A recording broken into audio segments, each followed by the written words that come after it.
Hey, what's going on, guys? This is Ray Shapley with 78724, and today I'm going to be doing a review on the neighborhood Belterra in Southwest Austin. We're going to be looking at the pros and the cons of living in Belterra, how it stacks up to other neighborhoods, what you get for your money in terms of houses, the schools, the lifestyles, all that good stuff. So let's get into it. Okay, so if you're not familiar with Belterra, it is a big, massive neighborhood, over 1,600 acres, and I believe when it's finished out, it's going to have close to 2,000 homes.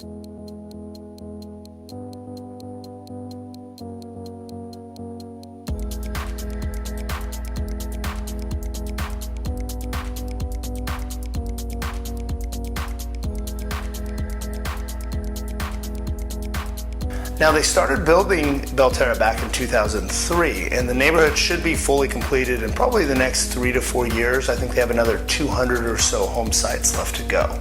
So Belterra is a master plan community. Now, if you don't know what that is, I'll actually link to the video I just did on master plan communities so you can kind of understand what all that entails. So oftentimes neighborhoods have, I guess you'd call it like a claim to fame. It could be their location, it could be their architecture. In the case of Belterra, it is definitely the amenities and the connection to outdoor space. If you're someone who loves spending time outdoors, then I would really recommend looking into Belterra if you're on the home search. So it's got 3 pools. It has a clubhouse with a gym, it has 13 parks and playgrounds, it has a splash pad, it has 17 miles of hike and bike trails. And by the way, these aren't like gravel roads running through some trees. There are rivers, there's waterfalls, woods. It's actually really impressive. Mommy. Whoa, I almost fell. Okay, go ahead. That was just Daddy falling. Mama, I have something amazing to show you.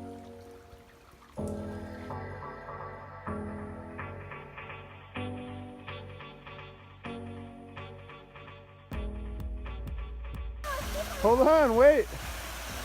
Wait. This is so cool! The neighborhood also has a ton of green space throughout the neighborhood. There's lots of deer and wildlife. There's a fishing pond complete with... I don't know how you feel about ducks, but they've got them. So it's really, from an outdoor standpoint, really hitting all the marks. Another gold star for the neighborhood is the school districts. It's Dripping Springs ISD, which is hands down one of the best. Also, the elementary school for Belterra is located in the neighborhood, so parents can walk their kids to and from school. And I believe it's only for Belterra residents, so the advantage here would be your kiddo would probably go to school with all their neighborhood friends. Now let's talk about pricing and what you get for your money in Belterra. As of the time of this video, homes in Belterra range from the mid-300s all the way up to the high $700,000 range, just depending on which section you're buying in. The average for the neighborhood is probably right about $450,000. So here's an idea of what the mid to high 300,000 range gets you.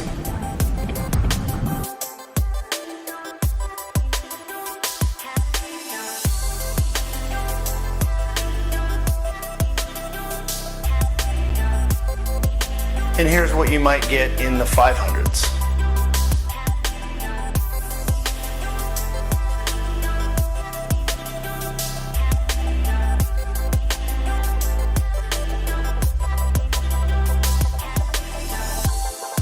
And here's what you get in the 700s.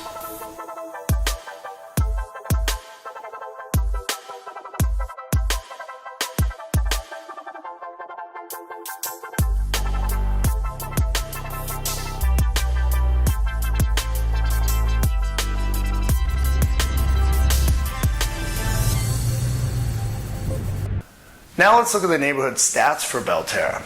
So to start off, the turnover rate is 7%. Now, I had to adjust a little here. Typically, I'll just look at the straight turnover rate for a neighborhood, but in a case like Belterra, where there's brand new builds coming on the market, I really need to pull those out to get a true number. So I did that in this case, and I got about 7% on turnover rate, which is completely acceptable for a neighborhood like this.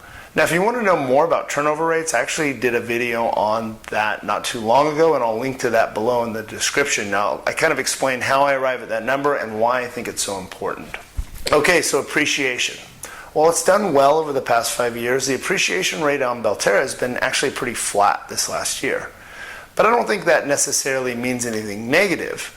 Not every year is a growth year for every neighborhood in terms of pricing. So how does Belterra stack up to similar Austin neighborhoods? Well, I think there's two really good ones out there for comparison, and that's Circle C and Meridian. Both are very similar in terms of home size and styles, although Belterra is a little bit newer. Belterra is about $14 less per foot than the Meridian neighborhood. That means that if a buyer wants 3,500 square feet of home, it will cost them about $50,000 more in Meridian than in Belterra.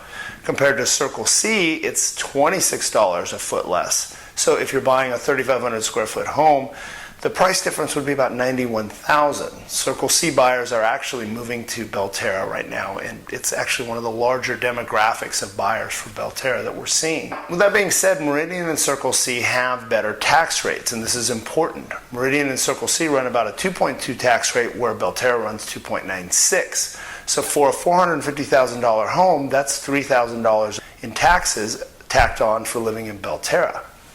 So why does Belterra have such a higher tax rate? It's because it's in a MUD, or a municipal utility district. If you want to know more about MUDs, I actually did a video on that. I'll link to it below. Also keep in mind that while Belterra is technically Austin in terms of address, it's in Hays County, unlike most of Austin that's in Travis County. Now why does this matter? Well, it doesn't unless, A, you need to deal with the county for permits or something like that, in which case Hays is far easier to deal with than Travis, or B, you have to dispute your property taxes, in which case Travis is actually nowadays far more reasonable.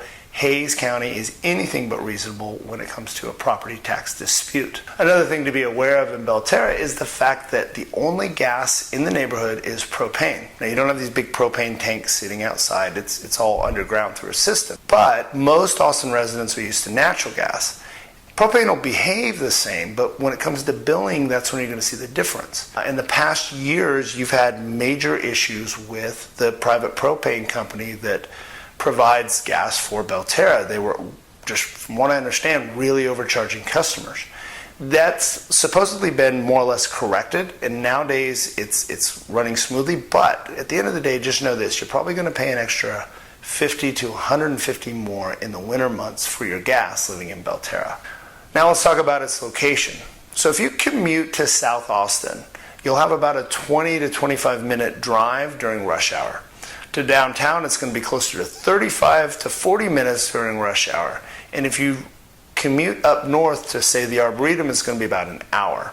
Now, one of the drawbacks of Belterra is the Highway 290. It's the main road in and out of the neighborhood, and while it doesn't have a lot of traffic, the wrecks that happen on 290 can be pretty bad. There's no center median, so we're not really talking about fender benders as much as head-on highway collisions. Is this a major deal? Probably not, but I think it's something to know about if you're looking in the area. Now, until recently, a big drawback of living in Belterra was the fact that it was 20 minutes away from decent shopping places or restaurants, making it just inconvenient to pop out and have some fun. But this has all changed with Belterra Village. It's a 93-acre mixed-use commercial development at the front of the neighborhood. And it has dine-in movie theaters, it has stores, it has gyms, and a lot of decent, non-chainy, non-Applebee's type restaurants. I actually think I've eaten at all of them, and as far as I can recall, they're all pretty good. But there is one that stands out, and it's called Pius.